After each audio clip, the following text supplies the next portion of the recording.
सभी को नमस्ते। बीएससी पार्ट सेकंड में इलेक्ट्रॉनिक्स अपनी पुस्तक चल रही है और इसमें आज हम नया चैप्टर शुरू कर रहे हैं, मॉड्यूलेशन। तो पहले शुरुआत करते हैं मॉड्यूलेशन की परिभाषा से। ध्वनि तरंगों को सीधे एक स्थान से दूसरे स्थान तक प्रेषित करने की जो सीमा है वो बहुत कम होती है, क्योंकि प्रेषण के दौरान माध्यम में इनकी तीव्रता का जो क्षीणन है ये अत्यधिक होता है। इसलिए इन ध्वनि तरंगों को उच्च आवृत्ति की वाहक तरंगों पर अध्यारोपित किया जाता है। यह प्रक्रिया मॉड्यूलन कहलाती है, यानी ध्वनि तरंगों को बहुत दूर तक भेजने के लिए उच्च आवृत्ति की वाहक तरंगों पर अध्यारोपित करते हैं। यह प्रक्रिया मॉड्यूलन कहलाती है। अब हम बात करते हैं मॉड्यूलन के प्रकार पे। तो मॉड्यूलन 3 प्रकार का होता है।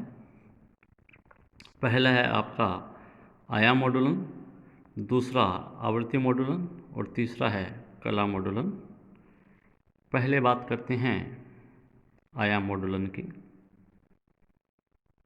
इस प्रक्रिया में उच्च आवृत्ति तरंग का जो आयाम है वो मॉड्यूलक तरंग संकेत के आयाम के अनुसार परिवर्तित किया जाता है एवं परिणामी मॉड्यूलित तरंग की जो आवृत्ति है वो वाहक तरंग की आवृत्ति के समान ही रखी जाती है। दूसरा जो है वो है आवृत्ति मॉड्यूलन। इस प्रक्रिया में उच्च आवृत्ति तरंग की आवृत्ति को प्रेषित तरंग की आवृत्ति के अनुसार परिवर्तित किया जाता है एवं परिणामी मॉड्यूलित तरंग के आयाम को वाहक तरंग के आयाम के समान रखा जाता है। तीसरा जो प्रकार है मॉड्यूलन का वो है कला मॉड्यूलन। जब वाहक तरंग की कला मॉड्यूलक तरंग यानी मूल तरंग संकेत के अनुसार परिवर्तित होती है तो इसे कला मॉड्यूलन कहा जाता है। इस चैप्टर में यहाँ हम आवृत्ति मॉड्यूलन एवं आयाम मॉड्यूलन इन दो के बारे में चर्चा करेंगे।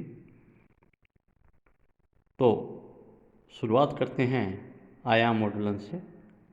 माना एक वाहक तरंग जो है वो निम्न प्रकार प्रदर्शित की जाती है। EC बराबर EC साइन ओमेगा CT। यहाँ EC जो है ये वर्णता का तात्क्षणिक मान है, इसे आयाम जो कि आयाम में है, और कैपिटल EC जो है ये वर्णता का अधिकतम मान है। ओमेगा C जो है ये तरंग की कोणीय आवृत्ति है एवं मॉड्यूलित तरंग संकेत जो है इन्हें निम्न प्रकार प्रदर्शित किया करते हैं। स्मॉल em बराबर कैपिटल EM FT। यहाँ स्मॉल em जो है ये तात्क्षणिक वर्णता का मान है जो कि समय का फलन है, और कैपिटल EM जो है ये वर्णता का अधिकतम मान है।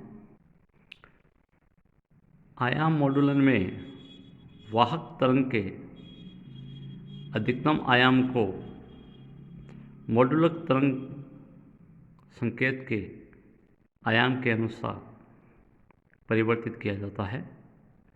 ऐसी मॉड्यूलित तरंग का जो सूत्र है वो निम्न प्रकार दिया जाता है। स्मॉल e बराबर capital EC 1 plus EM upon EC FT sine omega CT।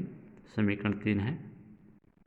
यदि मॉड्यूलित संकेत जो है ये ज्यावक्रीय है तो समीकरण 3 जो है इसे हम निम्न प्रकार भी लिख सकते हैं। स्मॉल e बराबर capital EC 1 plus EM upon EC sine omega MT sine omega CT। समीकरण नंबर 4 आ गई है।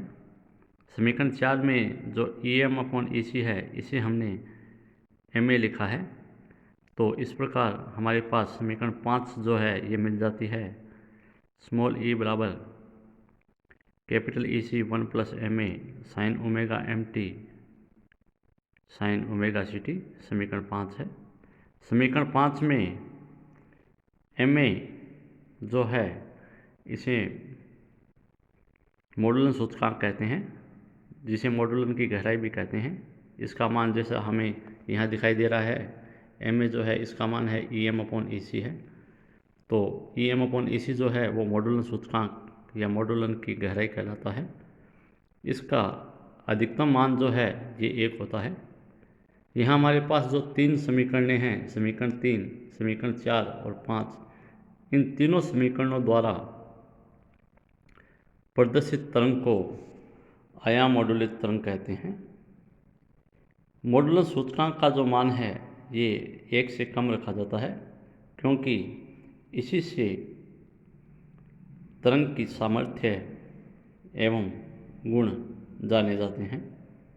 यदि ऐसा नहीं होता है तो मॉडुलित तरंग में विकृति उत्पन्न हो जाती है। मॉडुलित तरंग के समीकरण 5 के आयाम में जो परिवर्तन होता है, जो कि EC 1 plus MA sine omega MT है, इसमें ही संकेत की समस्त सूचनाएं होती है।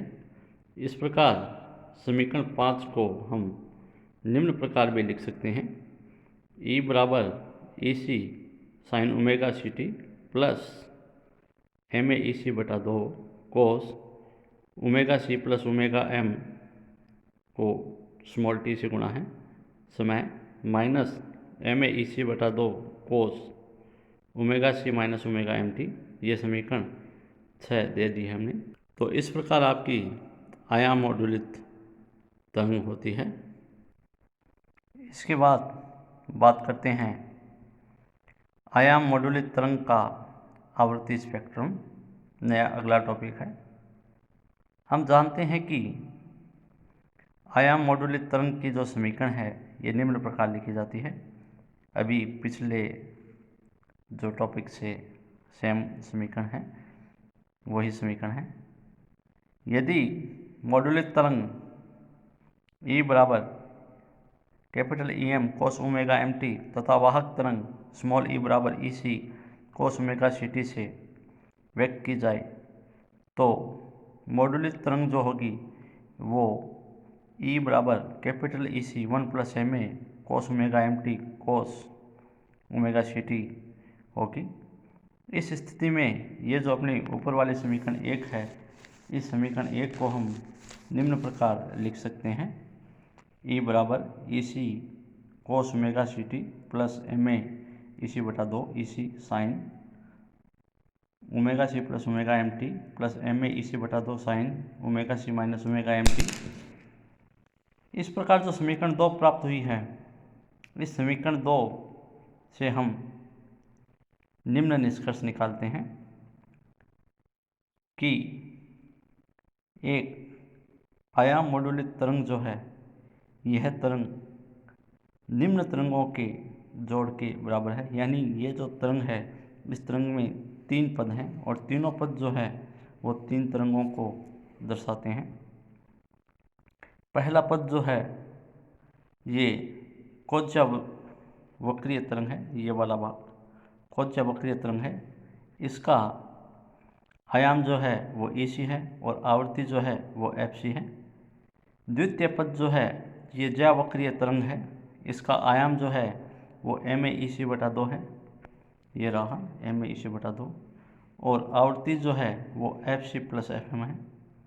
और तीसरा जो पद है ये ज्यावक्रीय तरंग है, जिसका आयाम जो है वो MA EC बटा 2 है और आवृत्ति FC माइनस FM है।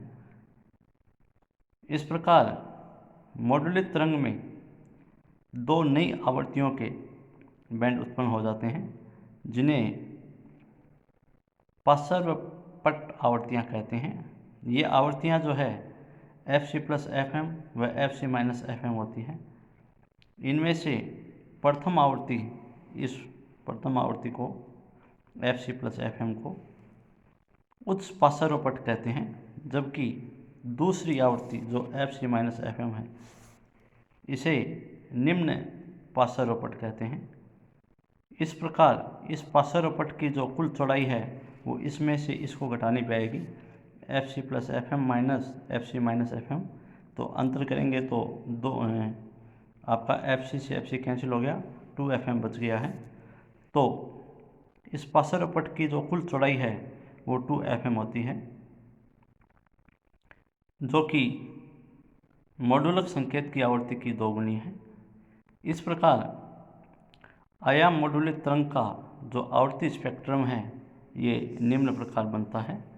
इधर आपका आवृत्ति है, इधर आपका सापेक्ष आयाम है, ये FC है तो FM का अंतर है, तो इधर आपका निम्न पार्श्वपट बन जाएगा और इधर आपका उच्च पार्श्वपट बन जाएगा।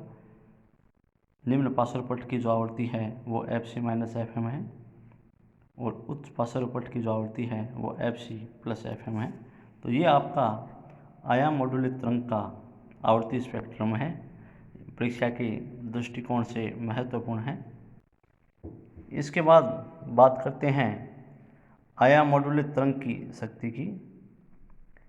किसी भी वर्णता संकेत में निहित शक्ति जो है वो उसके आयाम के वर्ग के समानुपाती होती है। इस प्रकार आयाम मॉडुलित तरंग में निहित कुल शक्ति जो होगी वो निम्न प्रकार लिखी जाएगी। PT जो है T टाइम पे जो शक्ति है P, ये समानुपाती होगी EC बटा √2 की स्क्वायर प्लस MEC बटा 2√2 की स्क्वायर प्लस MEC बटा 2√2 की स्क्वायर। इसको हल कर लेते हैं, इसका स्क्वायर ये मिल गया, इसका स्क्वायर ये मिल गया, इसका स्क्वायर ये मिल गया।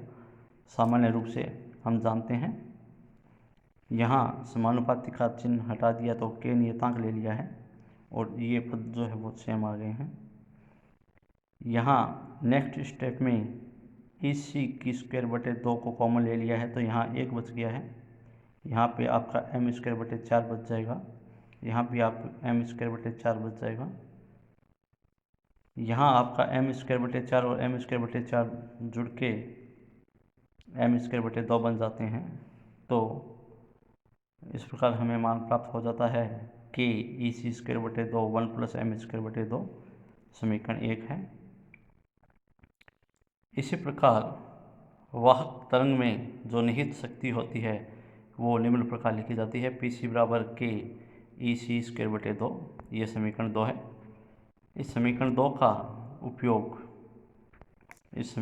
उपयोग यदि हम इस समीकरण 1 में करते हैं तो हमें मिलता है PT बराबर PC 1 प्लस M स्क्वायर बटे 2।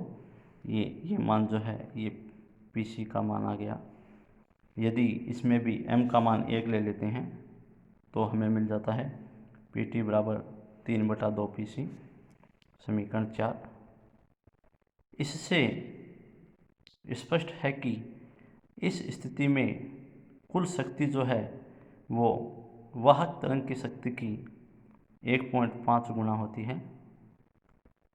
इसी प्रकार दोनों पार्श्व बैंड में जो निहित शक्ति है वो शक्ति निम्न प्रकार लिखी जाती है, PS बराबर K M स्क्वायर EC बटा 8 plus M square EC square बटा 8, वही कॉमन ले लिया है, हल कर लिया है। हल करने पे हमें मिल जाता है PS बराबर K EC स्क्वायर बटे 2 M स्क्वायर बटे 2। इसमें भी हम समीकरण 2 जो यहाँ पे है इसका उपयोग करते हैं तो हमें मिल जाती है PS बराबर PC M स्क्वायर बटे 2, वो भी M का मान 1 ले लेते हैं तो PS बराबर PC बटे 2। इस स्थिति में मॉडुलित तरंग के दोनों बैंड में जो निहित शक्ति है ये वाहक तरंग की आधी होती है। तो ये आपके आयाम मॉडुलित तरंग की शक्ति थी। तो यहाँ आयाम मॉडुलित तरंग का स्पेक्ट्रम और शक्ति दोनों टॉपिक जो है वो महत्वपूर्ण है परीक्षा की दृष्टि से, तो आप इनको ध्यान से देखना। Thank you.